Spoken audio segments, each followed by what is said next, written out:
Good morning, Highlanders. I'm Cameron Fink. And I'm Tessa Johns. Today is February 8th. And welcome back to the Tartan Times, the only news show that will not accept that it's already 2021.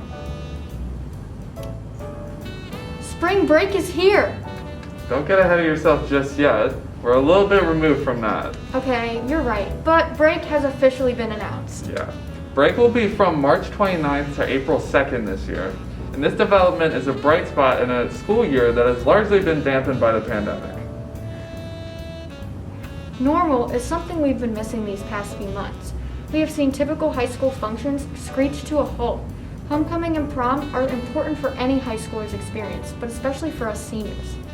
It's been quite upsetting to see much of those memories unable to materialize in response to the pandemic.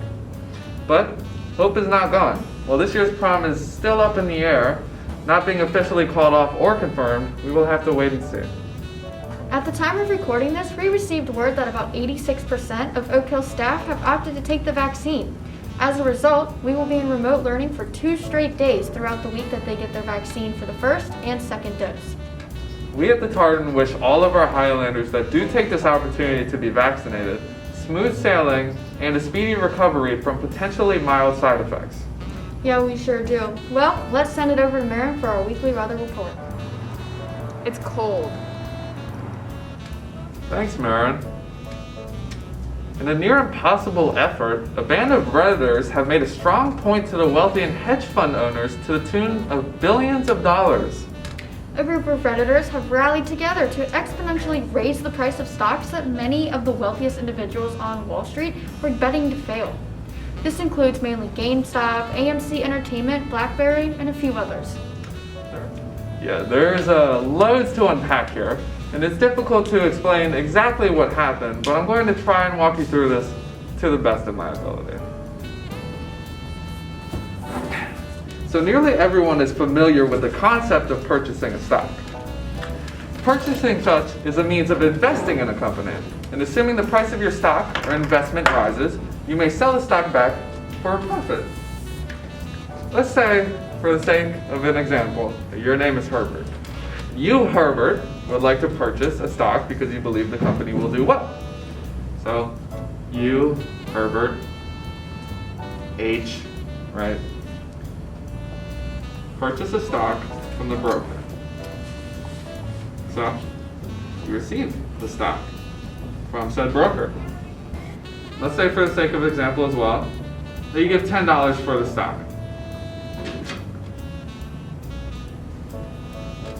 So over time, if the value of the company, and therefore your stock, rises after you have bought it for a lower amount, you would probably like to sell. So you, Herbert, for the sake of example, may sell your stock back to the broker because you owe them for what you borrowed before.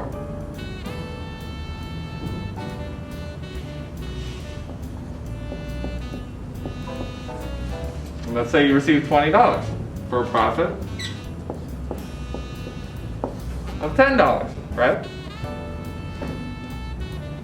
So the hedge funds and wealthy individuals that we're referring to here do the opposite of buying a stock that I just outlined. They actually sell a stock they don't own. So instead of buying when the value is here, selling when it is down here, and losing money, what they will do is they will go to their broker and sell stock that, again, they don't own. And their broker will pay them, let's say, $10 for the stock. Okay? So at this point, they sold stock that they don't own, and they owe that stock back. So when the value decreases over time, this is over the course of time, when it decreases, they can repay that debt and return the stock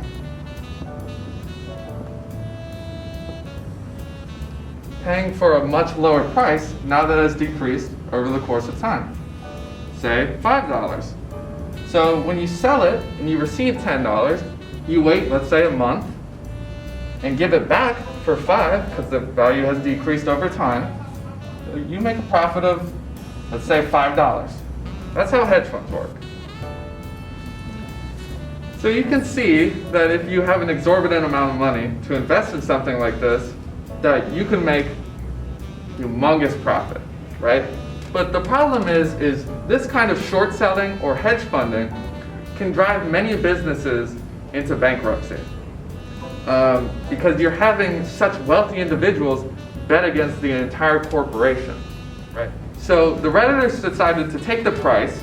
So when the hedge fund owners went to sell back their stake because they have that debt, the stock that they borrowed from the broker, they rose the price so that instead of buying up here and selling down here, when they went to sell, the price was through the roof. And they owed an insane amount of money. Through the roof. Basically, they lost an arm and a leg. Some have even called this organization of people the beginning of a class war, in which individual investors are seizing the power from fat cats once more. This economic development is definitely an intriguing one. Nevertheless, I think Marin is finally ready for us out there in the courtyard. So, Marin, do you mind on elaborating for us out there? Sure, Tessa. This week, you can expect some cloudiness with some light snow.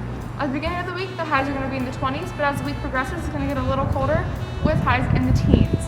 The lows this week are going to be actually stupid cold, so please be prepared. Back to you guys.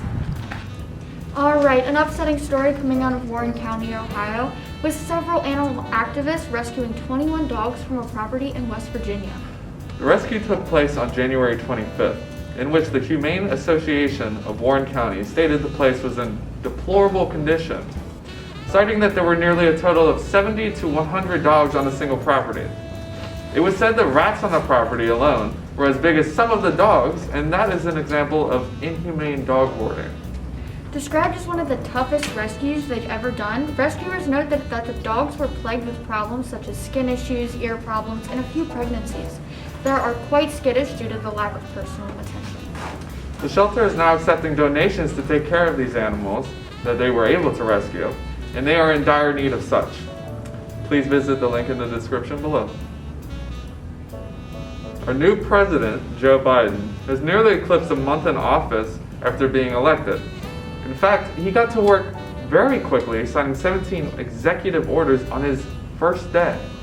This is way beyond that of any previous president, because all past presidents have only signed at most one on their day. We find that it's important to break down and share the most influential changes that we can expect after seeing some time pass. The different orders cover a span of issues facing the nation, from the pandemic to travel and border control. For starters, President Biden signed an order mandating masks and social distancing on federal property. This order is closely aligned with a separate order to reinstate ties with the World Health Organization, or more commonly known as WHO, after former President Trump ended the U.S.'s relationship and further funding. Biden has also enacted several orders pertaining to travel and immigration. Former President Trump's ban on predominantly Muslim countries has been lifted. Additionally, DACA, which allows technically illegal immigrants to stay on work permits, was strengthened by setting the groundwork for a path of permanent citizenship. As far as climate change, which was a big focus of Biden's platform, Biden has re-entered the U.S. into the Paris Climate Agreement, which is a formal agreement to move away from non-renewable fuels that damage the environment. There are quite a few more orders that Biden has signed, but these are more intricate and detail-oriented changes for the inner functionings of the government. Amazon CEO Jeff Bezos, once the world's wealthiest man, has decided to step down at the end of this year. Bezos has decided to hand Andy Jassy, who had control over Amazon's cloud functions for many years, the title of the CEO. Bezos plans to stay involved within the company, of which he started out of his own garage in Washington, initially as an online bookstore. He will be demoted to the title of executive chairman, and with such, he would still have a lot of influence over the company. This comes after 25 years of nearly unprecedented individual control over an international mega franchise. This move leaves Jassy with quite a few unique and shifting pressures in our new economy, with uncertain stock, resentment from other classes, and more. All right, well, that's all we got for you for this week. And before we sign off, we'd like to have a quick heart-to-heart with you. The praise and following behind this show has been fantastic. And I know Tessa, myself, and everyone on the set, and the class, and others are impossibly appreciative. We would like to say that we apologize for an occasionally inconsistent upload schedule, though. Our team of 8 is often down to half the size on any given day for absences or sickness, and the difficulty behind scripting, shooting, and editing is compounded by this. Nevertheless, the show must go on. And once again, we would like to thank you for all your time and attention. And as always, go Highlanders!